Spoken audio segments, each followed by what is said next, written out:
Армысыздар, қайырлы күн, құрметті дәстүр студиясының көзі қырағы көрермендері. Бізде кезекті түсірілім студиямызда қонақта Кентау қалалық ақсақалдар кеңесінің мүшесі, Ашсай түсті металлург комбинатының ардагер кеншісі Қозыбаев Рахматулла ағамыз келіп отыр. Студиямызға қош келдіңіз, аға. Рахмет. Жалпы мына көпті білгеннен емес, көпті көргеннен сұра дейді. Өзіміздің қазақ даламызда. Өзіңіз секілді мына көпті көрген ақсақалдардың мына өмірден алған тәжірибесі, сүбелі сөздері біз секілді жастарға өнеге болмақ. Мына алтынында қымбат уақытыңызды бөліп, арнайы келгеніңізге ұжымның атынан алғысымды білдіремін. Жалпы сұхбатымыздың кезекті алғашқы сұрағына кезек бергім келіп отыр. Қазіргі таңда бізде қоғамда отан отбасынан басталады деген бір үлкен салмақты, мәнді бір сөз бар. Осы сөзге орай бірінші өзіңіздің отбасыңызға тоқталсаңыз, жалпы отбасыда ең алдымен қандай тәрбиеге кезек бересіз? Осы мәселеге азды көпті бір тоқталсаңыз. Менің фамилиям Қозыбаев, атым Рахматулла Оспанұлын. Өзім 1952 жылы туғам, осы Кентау қаласында, Қантағы аймағында, сол жерде туып, сол жерде өстіп, Пушкиннің атындағы мектепті бітірдік 10 жылдықты. Онан соң осы Кентауда горно-металлургия техникумға түстік.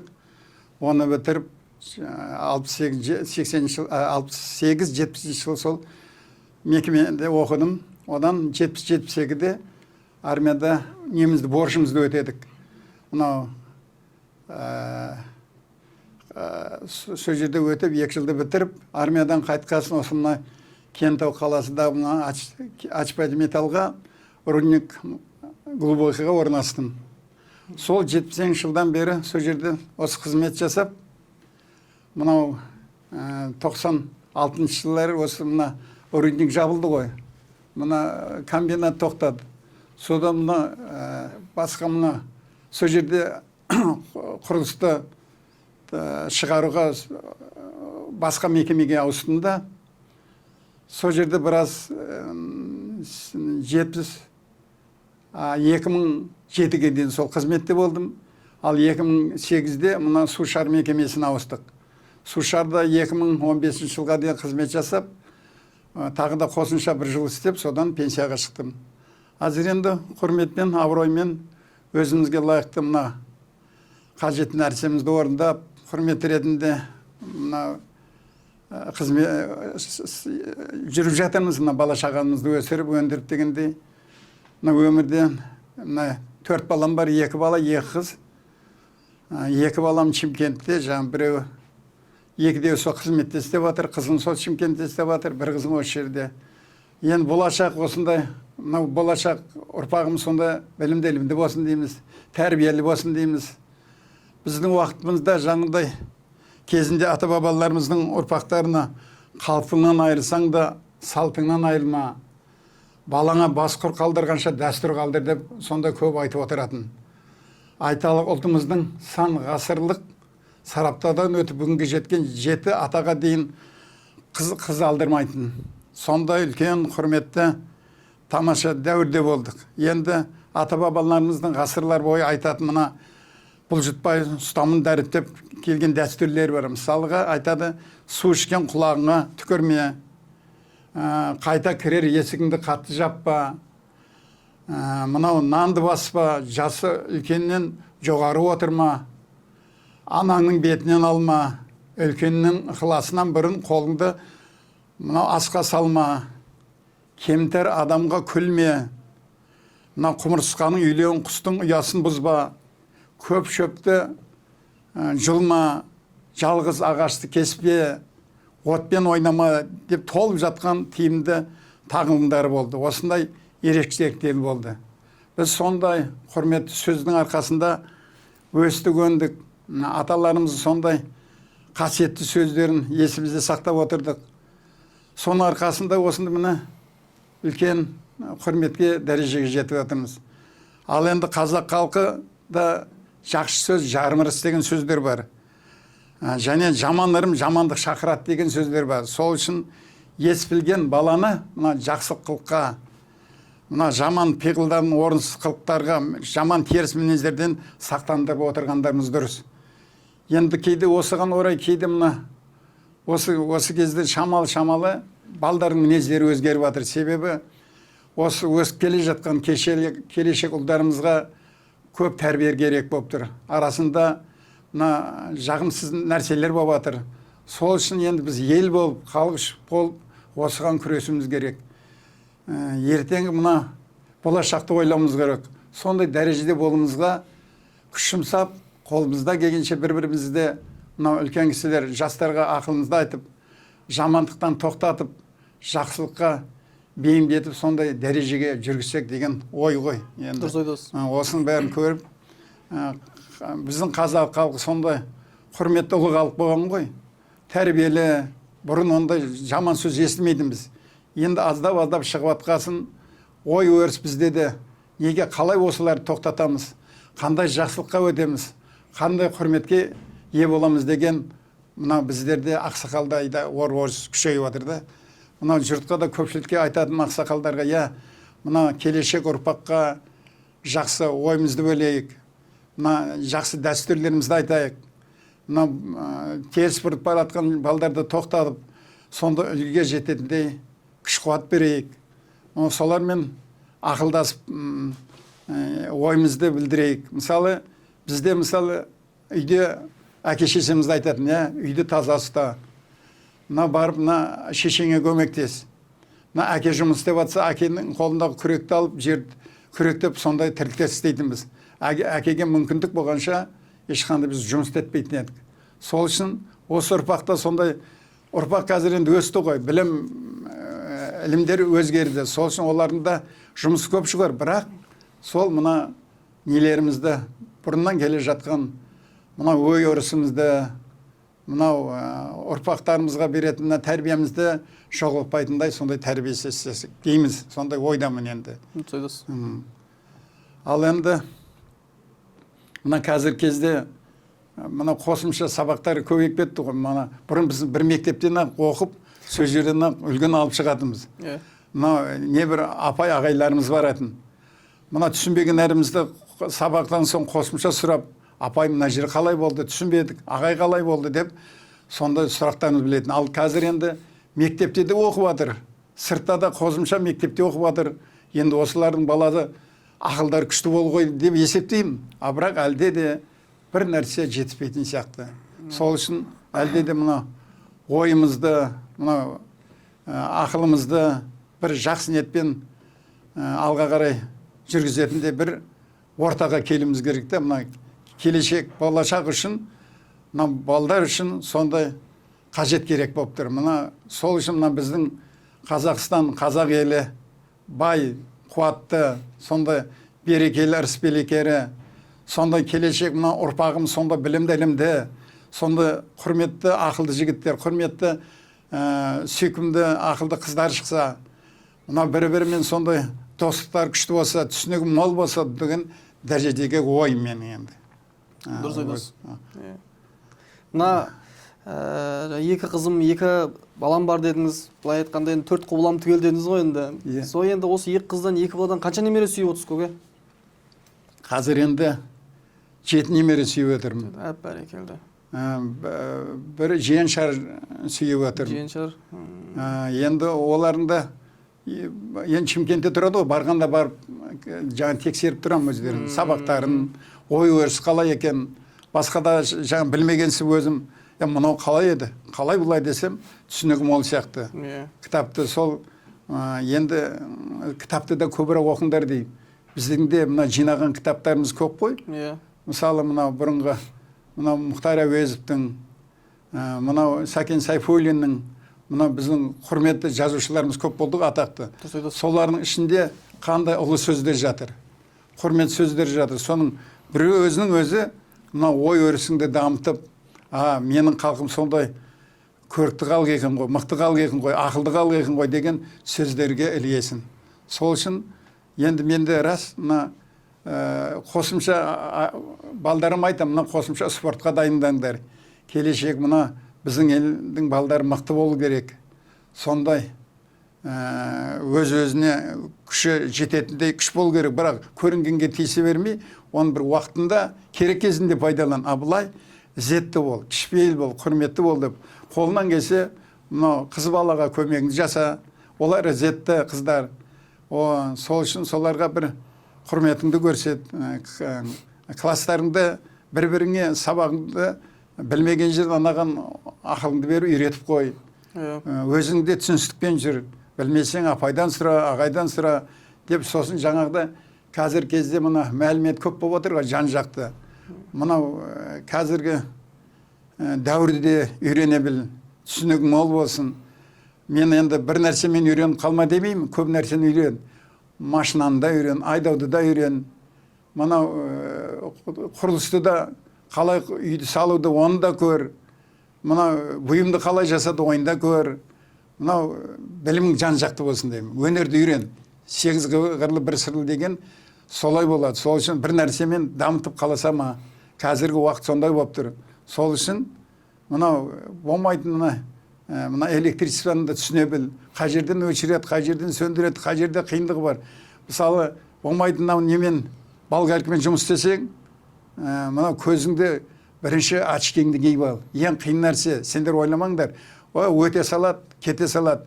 Ол мына бір кішкентай ұшыны ұшса, мына көзіңе кіріп кетуі мүмкін. Көздің бірінші жабатыны кірпек екен. Сондай жылдамдықты жабатын. Ал ол кірпі жаңа үлгермей қалады. Сол үшін сақтану үшін ненде очкиді киіп тұр. Қолыңа сақтап жазып, қолғабын ки. Жан жағыңда қара, бір нәрсе ұшып кетпейтіндей, құламайтындай сондай тірлік істе деймін да. Сол үшін өмірді әйтеуір жан жақты болып, білмеген нәрсеңді біліп, отығыл мұна болмайтын нәрсеге тауға шығасыңдар ғой. Тауға шыққанды да мына баратын жеріме жақсы жеңілмен барып жеңілмен қайтайын. Алдамыздағы кедергілерге жаңа тазалап отырайын дегендей, атқа мінсең де, ешекке мінсең де, мысалы сондай неден құламайтындай тірлік істе. Енді мына автобусқа мінгенде де мына үлкен кісілерге жолыңды бер, орындығыңды бер, отырып, керек нәрсеңді мына үлкендерге қызмет жаса. Сен де келешек ұрпақ өсіресің, сен де біз сияқты ақсақал боласың. Сол үшін жақсы құрметтермен жүретіндей жақсы ізгі тірліктер жаса деймін балама енді. Қолымнан келсе сондай дәрежелерге көмектесуге тырысамын. Барып, жаңағыдай айына ма бір-екі рет барып көмектесіп, сабақтарын қарап, барған футболын тексеріп, барған өнерін көріп, суреттерін, соларды тексеріп өзім барып тұрамын. Мына толықтай сөздің тобықтай түйіні, немерелеріме де, балаларыма да 8 қырлы бір сырлы бол деп айтамын дейсіз ғой. Иә, сондай. Мына қарты бар үйдің қазынасы бар дейді. Жалпы мына немерелеріңіз өзіңіз секілді мына ақсақалдың тәрбиесіне баулы өсіп өтқанына өте қатты қуаныштымын. Сөзіңіздің басында мына қазақтың ырым тиымдарына майдан қыл суырғандай әдемілеп тұрып жіп кетізіп кеттіңіз. Әлбетте біз қатты қуаныштымыз. Жауабыңызға көптен көп рахмет. Жалпы мына Абай атамыз айтады, жаман бала не адам болып жарытпайды, не ата-анаға құрмет көрсетпейді деп, осы тәрбиесіз өскен баланың зияндылығын тілге тиек етіп кетеді. Қазіргі таңда мына әлеуметтік желілерде үлкен резонанс тудырған, әкесін ұрып жығып, соның салдарынан мына мерт болған жағдайды, оқиғаны естіп, жағамызды ұстап отыр. Жалпы қазіргі таңда қоғамда өзіңіз білесіз, мына әке көрген оқ жонар, шеше көрген томпішер дейді. Мына көптеген қыздың тәрбиесінен бөлек, ұлдың да тәрбиесі анаға жүктеліп кетіп жатыр осы соңғы кездері. Анаға жүктеледі. Баланың жиналыстарына, мектепке де анасы барады, керек жарағын анасы тауып береді деген сияқты. Осының салдарынан мына қоғамда әкенің рөлі төмендеп бара жатқан сияқты. Осыған сіздің ойыңыз қандай? Бұның себебі неде?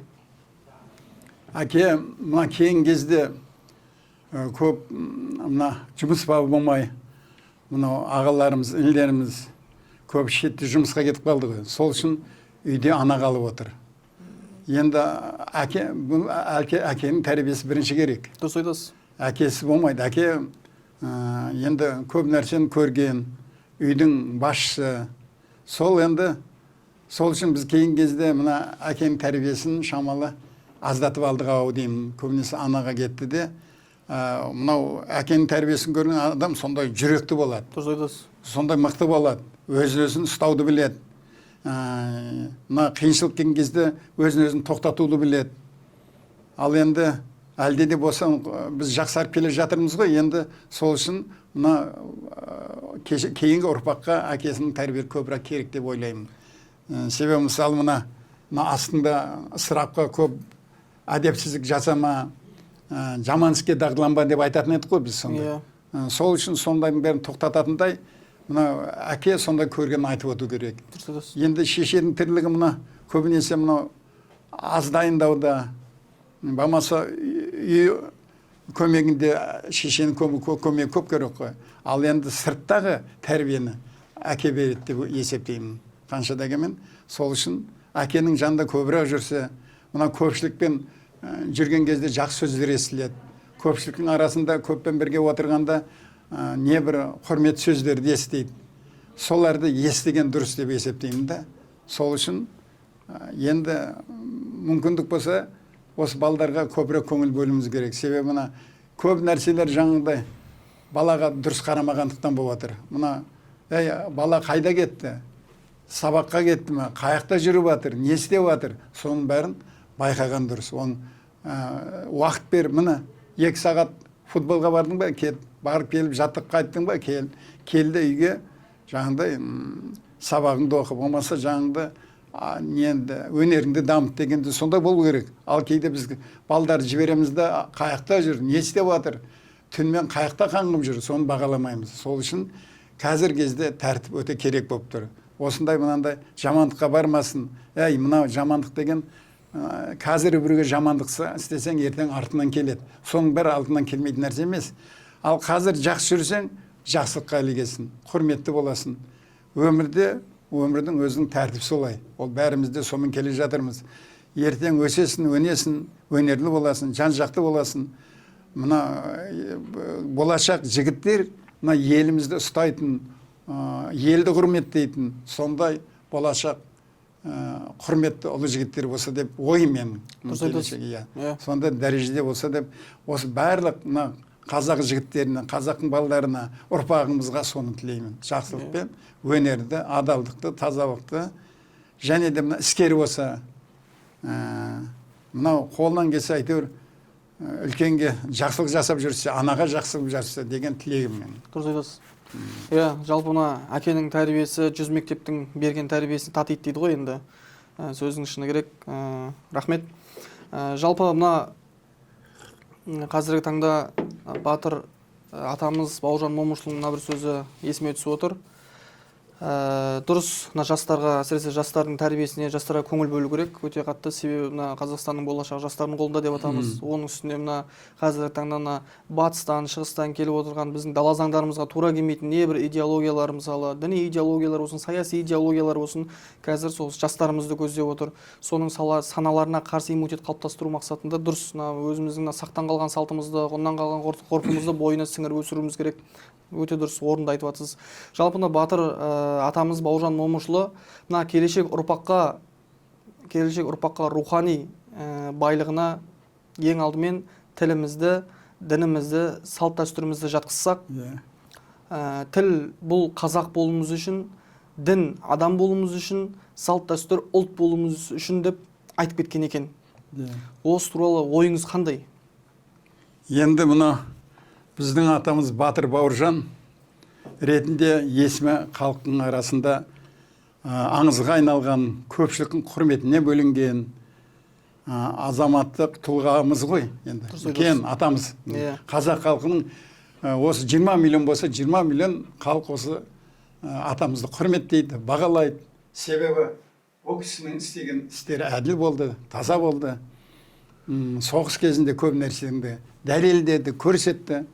Соның өзінде көп нәрсесі енді бағаланды. Бір нәрселері кейде адамның ішінде дұшпанда болады ғой, бірақ. Ал енді соған енді бір мәселесін айта кетейін. Мысалы, халық мұны құрметтеді. 1950 жылы жылдың басында Бауыржан атамызға бір жас жігіт келеді де сәлем береді. Сөйтсек бұл сәлем берген жаңағы Рексқа ту тіккен Рахымжан Қошқарбаев екен. Бәрекелді.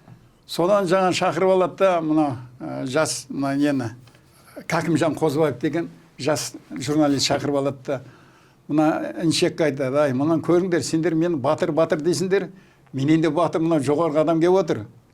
Бұл ана екінші дүниежүзілік соғыстың аяғында мына Берлинге Рейхсқа ту тіккен жігіт Рахымжан дегеніміз. Осыны көтеріңдер, осыны бағалаңдар. Бұл менен де жоғары деп көрдің бе? Өзінің батырлығын тоқтатып, жаңа біздің қазақтың жігіттерін көтеріп отыр ғой. Ол ел үшін, жер үшін құрметті болатын бұл кісі ғой, көрдің бе? Сонымен жаңағы шақырып алып, мынау Кәкімжан Қазыбаев деген жас журналист шақырып алып, менен де биік, менен де нағыз осы батырды балағаныңдар дейді. Осылайша Рахымжан Қошқарбаевтың дәуірі басталады. Сонымен жаңа журналист шақырып, біздің ол кезде Жұмабек Ташенов президиумда істеп жүрген, Қазақстан президиумда. Сонымен келісіп, мынау Москвадағы архивтегі осының бәрін іздеп, тауып, соны жалғастырып, ал енді осын дәлелдегісі келеді, жаңа Болатов екеуі тутықты қой. Соны дәлелдеп, жан-жаққа қағаздарын жіберіп, осыны көрсетіп, бәрі тиян қағаздарын алып дәлелдейді. Бірақ соның ішінде орыстардың Конев деген кісі бар еді, сол жаңында екеуі келісе-май қалады. Сонымен жаңағы Совет одағы батыр деген ол үлкен қызмет қой, ол кезде ол адамдар батыр деген сөзге тік тұратын. Сонымен осыны қанша көтерем десе де бір жол болмай қалады да. Бірақ Рахымжан Қошқарбаев айтады, сіз мені жақсы көтердіңіз, бағаладыңыз, сондай дәрежеге жеткізіңіз. Енді мен халқың адам болдым ғой.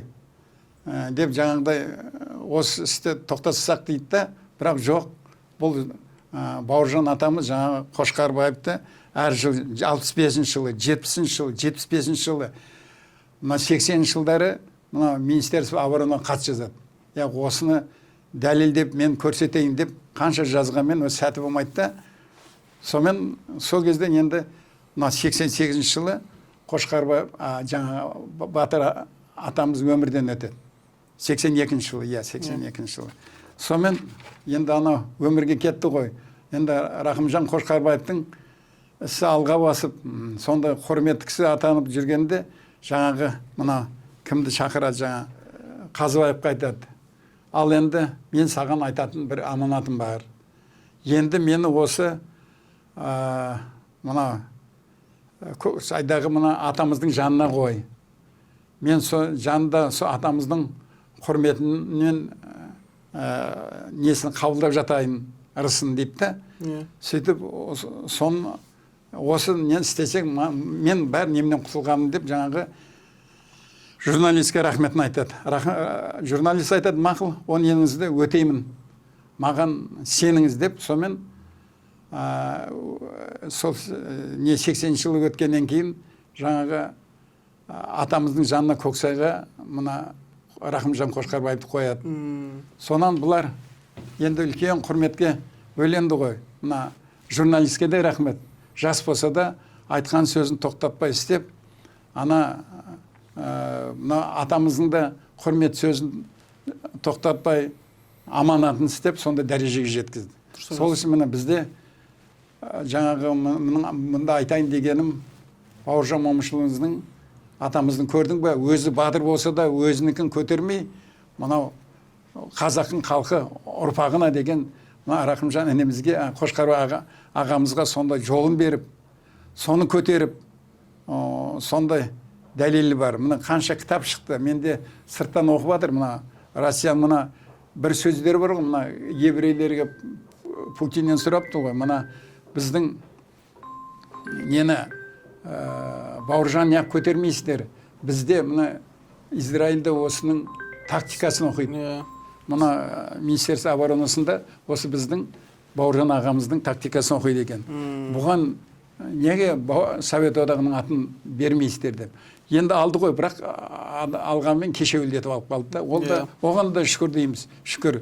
Осындай Бауыржан атамыздың, бабаларымыздың барына, Қошқарбаев ағамыздың құрметіне осыған біз енді қазіргі ақсақал басымыз дейміз. Дұрыс айтасыз. Сонда үлкен осындай ұрпақ өссе дейміз. Келешек арамыздан сондай құрметті ұлы жігіттер шықсын. Осылардың сөзі бізге сабақ болсын. Әлде де болса сондай ұлы кісілер бізде көп екенін енді мына осы ана кешегі балдарға сендерді көрдіңдер ме, осындай аталарың сияқты бақытты, таза болып, елдің сүйікті, құрметті ұлы болып өсіңдер деген өсиет қалдырғымыз келеді. Сондай нәрселер бар. Енді бұның кітаптарда көп шығып жатыр ғой. Қазір көп журналистер, шетелдіктер мына Бауыржанның идеясын, және де мына қазіргі академияда енді осының тактикаларын көп оқып отыр Бауыржан ағамыздың. Ана Москваны қорғағанда да қалай алып шыққаны, мынау қалай жетістікке жеткені, сондай дәрежесін құрметтеуіміз керек қой осы ағамыз. Дұрыс айтасыз. Мына үлкенге құрмет, кішіге ізет деп дана халқымыз айтып кеткен. Дәл осылайна Бауыржан атамыздың мына кішіге ізеттілік көрсетіп, тектілігін көрсеткеніне қайран қалып отырмыз. Сөзің шынырек. Біраз мәліметтермен бөліскеніңізге рахмет. Жалпы мына тағы бір сөз бар ғой. Бір құмалақ, бір қарын майды шіртеді деп. Дәл сол секілді мына тәрбиесіз өскен бала бір көршінің баласын бүлдіреді. Ол көршінің баласы екінші көршінің баласын бүлдіреді. Дәл осылайна бір ақымақтың кесірінен бүкіл күллі аймақ жалпы бүлінеді. Осының алдын алу мақсатында ата-бабаларымыз кезінде алдын ала сақтанып отырған осындай жаман нәрселерден. Осы тұрғыда байырғы бабаларымыздың жалпы тәрбиесіне тоқталсаңыз, байырғы бабаларымыздың өсиеттерін тілге тиек етсеңіз.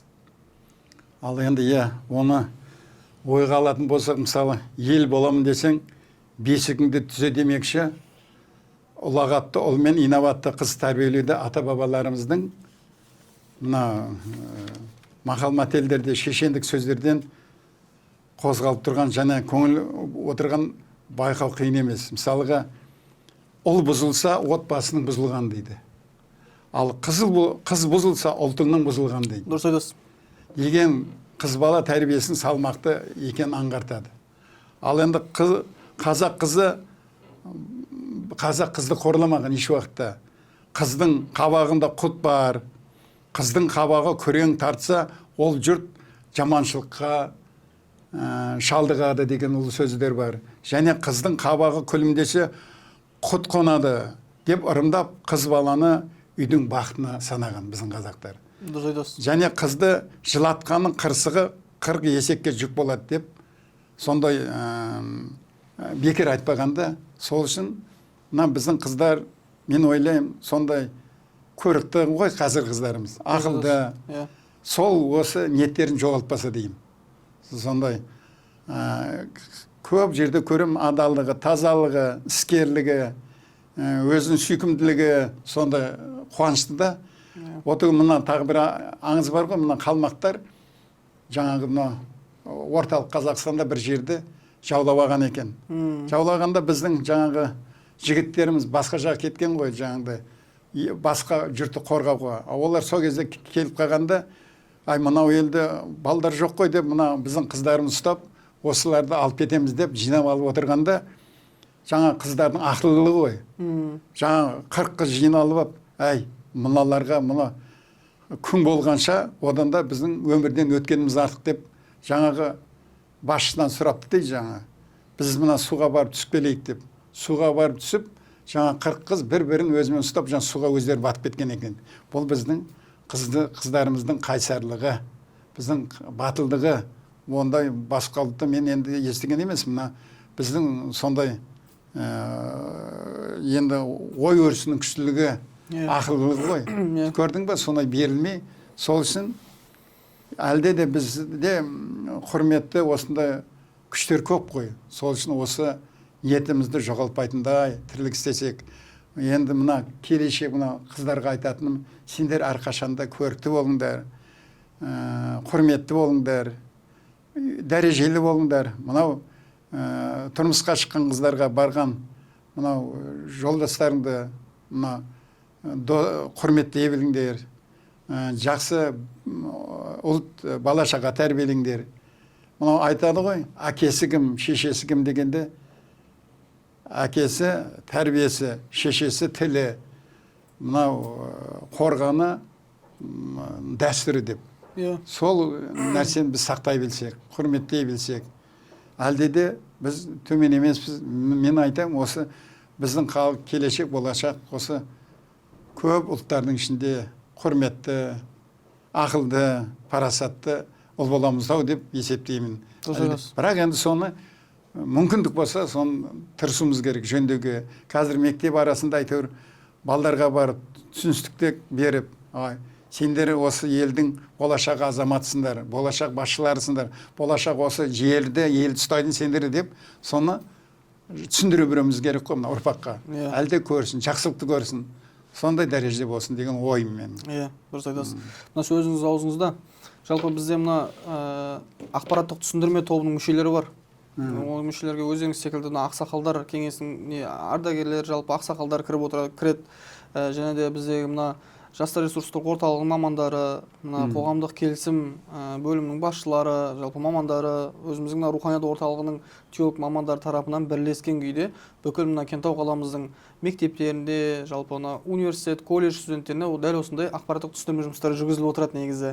Әрқайсысы мына жақсы болу керек. Дұрыс айтасыз, мына діни тұрақтылық, жалпы діннің тұрақтылығын сақтау мақсатында, ұлтаралық қақтығыстың алдын алу мақсатында, мысалы осындай бір түсіндірме шаралар негізі жүргізіліп отыр.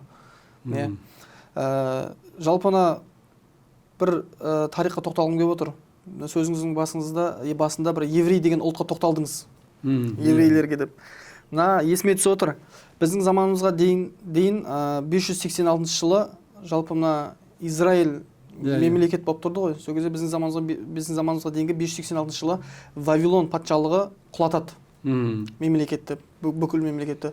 Сол кезде жалпы еврей ұлты, жалпы ұлт өкілдері Европаға, Орта Азияға, Африкаға босқындап кетеді. Былай айтқанда, қаптан шашылған тарыдай таралады жердің бетіне жалпы. Сонымен қатар енді қараңыз, бір қызығы сол уақыттан кейіннен 20-шы ғасыр, 19-шы ғасырда олар сионизм, яғни тарихи отанына қайта оралу деген осындай саясатта ұстанып, 20-шы ғасырда бүкіл еврейлер Палестинаға қарай қоныс аудара бастайды. Сөйтіп біріккен ұлттар ұйымының шешімімен 1948 жылы Израиль мемлекеті қайта құрылады. Бөлді ғой. Енді қараңыз, біздің заманымызға дейін 586 жылмен, қазір біздің заманымыз 1948 жылда қаншама уақыттар бар. Қаншама сан ғасырлар, мысалы жылдар бар, уақыттар бар. Сол кезде ғалымдар, жалпы тарихшыларды таңғалдырады ғой. Бұл қалай деп, өзге өкілдермен, өзге мемлекет, өзге мәдениетпен араласып кеткен еврей ұлты қалай ол өзінің тарихын, өзінің тілін, жалпы өзінің дінін қалай ұмытпады деп. Сол кезде оның шешімі мынау екен. Еврейлерде өз қасиетті кітап бар. Тәурат, яғни Тора деп аталады. Сол Тора деген қасиетті кітабында жалпы еврей ұлтының қай жерде басталғаны, олардың тарихы, олардың тілі, діні, дәстүрлері, мәдениеті жазылған екен. Соны олар үздіксіз құлшылық ретінде оқиды екен. Сол арқылы ұрпақтан ұрпаққа жалғасып өздерінің кім екенін ұмытпаған екен. Осылай. Бұған мен неге тоқталдым? Тоқталған себебім қазіргі таңда біздің ұлтымыздың ұлттық коды қазіргі таңда қиссалар мен дастандар болып тұр. Яғни батырларымыздың жырлары деген сияқты ғой, деген секілді. Мына кез келген әдемі бір әңгімелерге өрілген қиссаны тыңдаған бала оның хикметін қалай өзіне сіңіріп алғанда байқамай қалады негізі. Сіңіріп алған. Осыған орай мысалға Тәңір Тағала туралы қиссаны айтып берсеңіз, мысал ретінде. Енді жаңа мынау Семенов Тяньшанский деген Ресейдің географы болған. Статистик қоғам қайраткері. Сол айтады екен, қазақты оқытудың қажеті жоқ. Салт дәстүрлері мен әдет ғұрыптары түгелдей тұнып тұрған білім деген екен. Көрдіңіз бе? Дұрыс айтасыз.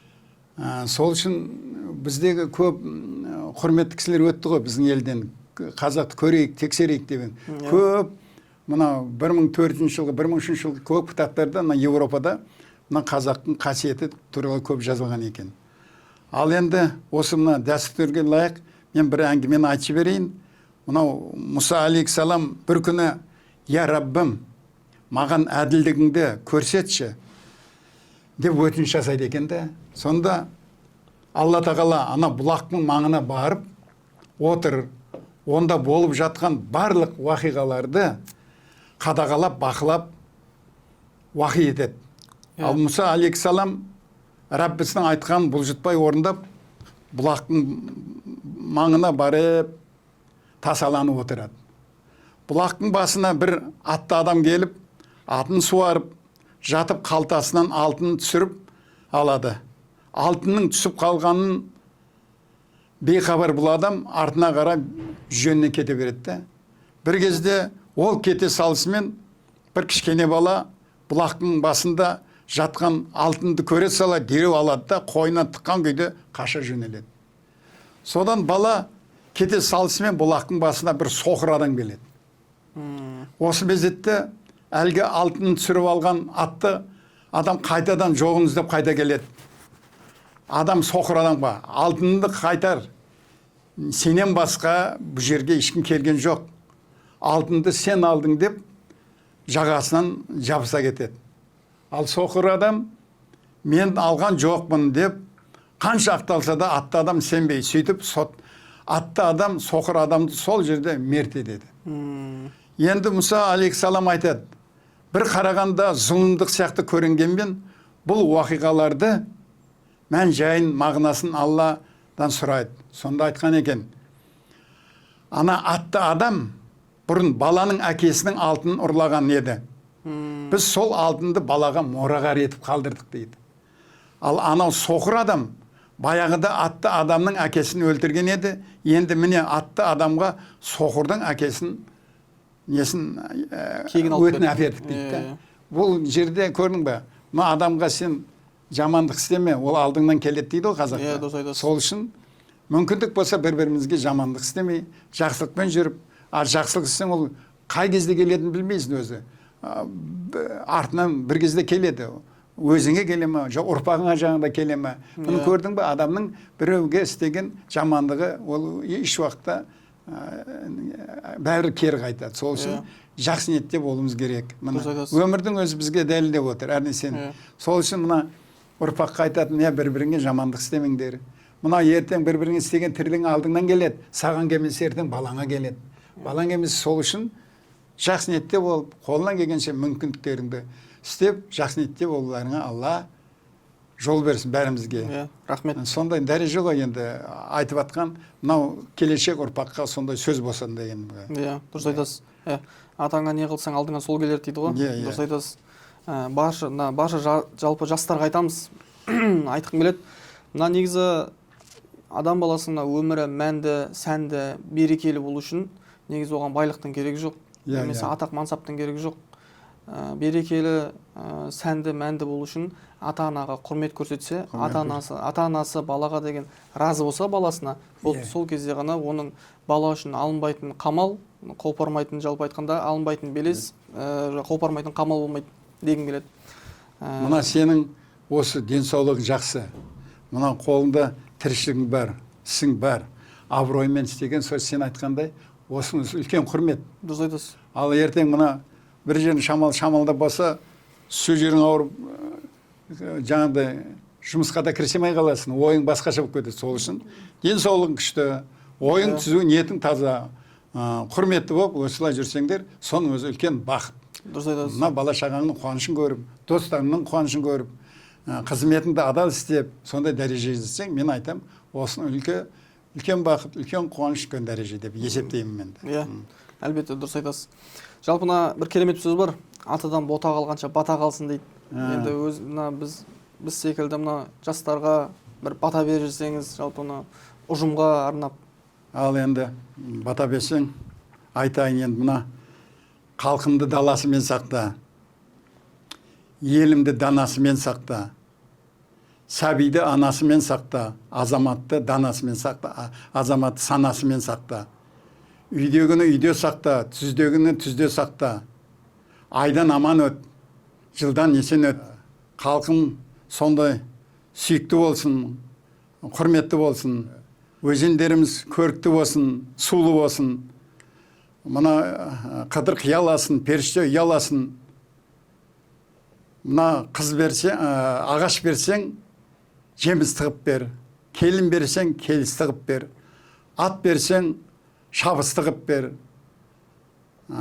жомартпасаң осының бәрін үйіп төгіп бер. Ал енді мына біздің Қазақстанның халқы сонда келешек бақ дәулет ел болсын, құрметті ел болсын. Аумин. Ал енді мынау аталарымыз сонда құрметті болсын, мына жастар ата-анасын сыйлай білсін, құрметтей білсін.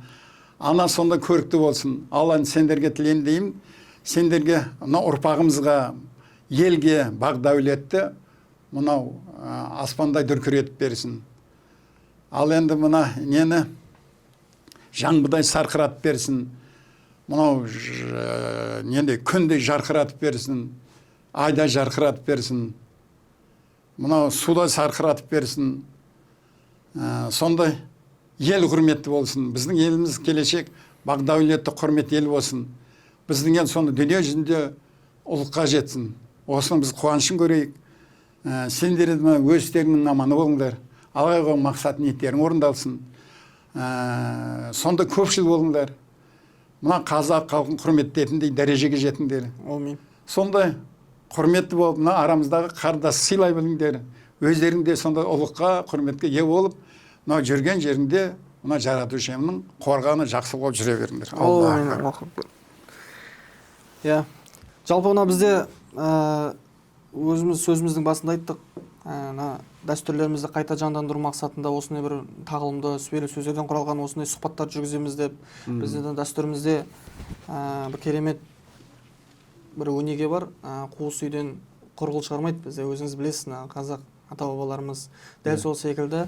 Біздің ұжымның атынан сізге кішігірім тартуымыз болсын. Жалпы бізде дәстүр студиясынан рахмет. Алла. Иә. Иә. Жалпы уақытыңызды бөліп келгеніңізге көптен көп рахмет. Алла разы болсын сіздерге де. Иә, деніңіз сау болып. Сіздерің алға басып, қаланың құрметті азаматы болып, сондай құрметті маман болып, үлкен дәрежеде жүріңдер. Тек сендерге айтатыным жақсылық, құрмет, қайда көрсе де мына енді келешек ұрпаққа өздеріңде жақсы ниеттеріңді көрсетіңдер. Сендерге қарап, мына жас ұрпақтар өсін, өнсін, сондай дәрежеге жетсін. Ал біздің үлкен мен ақсақал мен кішілердің арасында бірлік болсын, жақсы қарым-қатынас болсын дегенімізге жетіп үлкен ұлықта жүрейік. Иә, аумин, айтқаныңыз келсін.